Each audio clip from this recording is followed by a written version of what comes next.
And joining us now, though, is Democratic presidential candidate Mayor Pete Buttigieg of South Bend, Indiana. Mayor Pete, it is really good to have you on the show.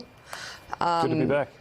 Can you describe to us what you see happening, especially with President Trump and the Republican Party and the inability of Republicans to stand up to what they see? You know, I remember a time when the Republican Party was associated with security, with the idea of keeping us safe. And it's very clear that what we have right now is an intersection of two things that make us very unsafe, that undermine our security. One of them is the loose gun safety laws in this country. The other one is domestic terrorism powered by white nationalism and white supremacist ideology. We've seen the two of them combine with deadly effect. And this president is incapable, and this party refuses to do anything about it. You think about the fact that the House finally acted in a modest way, but at least they acted to do something about background checks. And Senator McConnell won't even allow a vote to happen. It calls for us to ask, okay, what would it take to really have it be different this time? We always say this time is different, but here we are.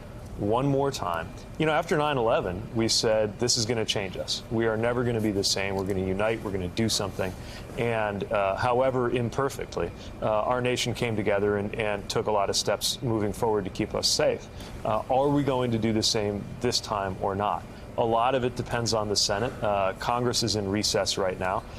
Great time to find senators in their home states. And what I'm urging our supporters to do on my campaign is really think about this with an action mentality. We put out a text through our organizing program, and last night about 15,000 people used that link in order to have a call into their senators' offices. As senators are going to their home states and communities across this country, somebody needs to be asking them whether they're going to continue to allow inaction to dominate Washington and fail to keep us safe. Mr. Mayor, it's Willie Geist. Good to have you on this morning. There are obviously, as the country is bombarded with these horrifying images and these stories out of El Paso and Dayton about families, parents shielding their newborn babies from bullets inside a Walmart, there's emotion around it. People say we got to do something. There's got to be common sense gun reform, but that's not specific. That's an emotion. So let's talk about your plan. When you're president, if you become president, what specifically can you do, and what's realistic for the American people to expect that you can do on the question of guns? Well, first of all, we know that there are steps that the American people support that would get through Congress if they actually had the courage to do it. Obviously, universal background checks, including closing the so-called hate loophole. Right now, being convicted of a hate crime in most parts of this country is no obstacle to your being able to acquire a weapon.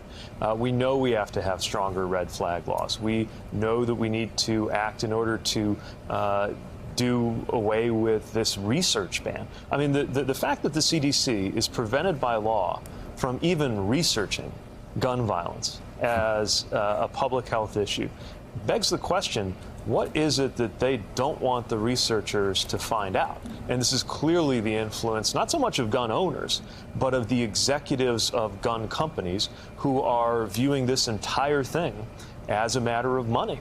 Same thing with assault weapons. Look, the kinds of weaponry that I handled when I was deployed overseas has no business in American neighborhoods. The fact that the Dayton shooter was able to kill that many people in about a minute shows you that it really does matter what kind of weaponry is in people's hands. But this isn't just about the gun side. We've also got a lot more work to do when it comes to countering violent extremism at home.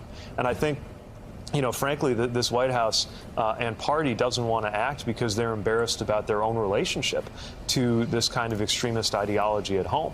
But that is no excuse for allowing it to fester and, in many cases, allowing it to kill. So, Mr. Mayor, I'll take the other side of it and let you respond. There are a lot of people who say even universal background checks wouldn't have swept up either of the two shooters in Dayton and El Paso.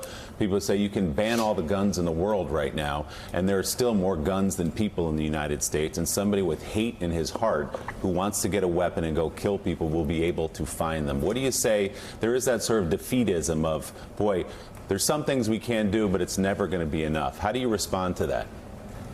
You know, for as long as I've been alive, America has fallen into this habit of accepting the unacceptable. We do it on healthcare, simply accepting that we're the only country in the developed world where we don't have universal healthcare. We accept it on infrastructure, simply living with the fact, because it's been this way for quite a while, that we're going to have crumbling roads.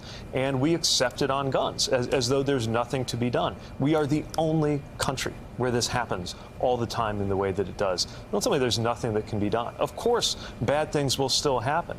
But if that were really an argument against gun laws, it would be an argument against all laws. Look, not every single incident can be prevented. That doesn't mean you just don't bother. After 9/11, we didn't say, you know, even if we put together the best counterterrorism program, you know, some highly motivated terrorists are still going to get through. So, you know, we shouldn't bother. Let's just not bother to do anything about terrorism. A highly motivated terrorist is still going to get their hands on an airplane. No.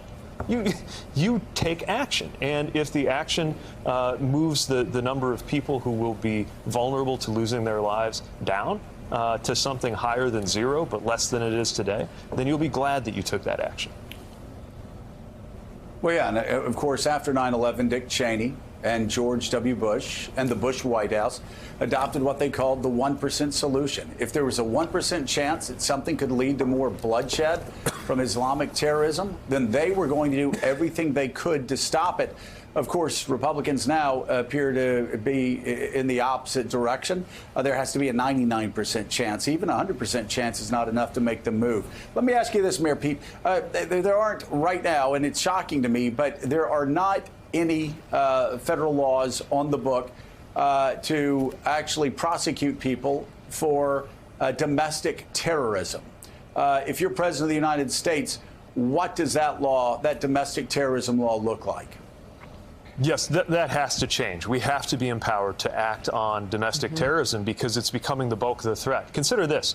Over 70% of arrests related to international terrorism happen before an attack takes place.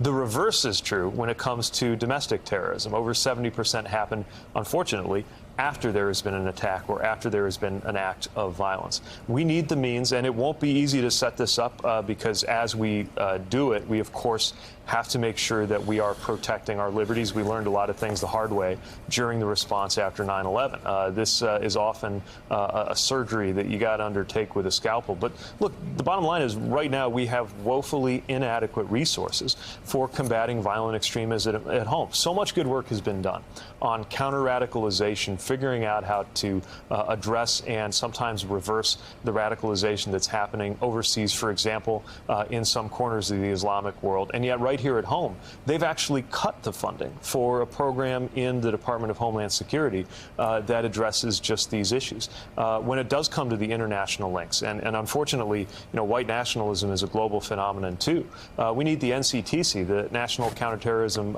Center, that I worked with when I was deployed overseas, to at least be empowered to investigate these kinds of international connections. There's so much more we could be doing if we were serious, and I'm proposing that we invest $1 billion in countering violent radicalism and extremism at home, empower the Department of Homeland Security to act on these threats, and come up with a legal framework that gets ahead of these kinds of hate crimes and these kinds of homegrown terror networks. All right, Mayor Pete, thank you so much for being with us. We really appreciate it, and good luck on the trail. Thanks. Good to be with you. Thanks for checking out MSNBC on YouTube, and make sure you subscribe to stay up to date on the day's biggest stories. And you can click on any of the videos around us to watch more from Morning Joe and MSNBC. Thanks so much for watching.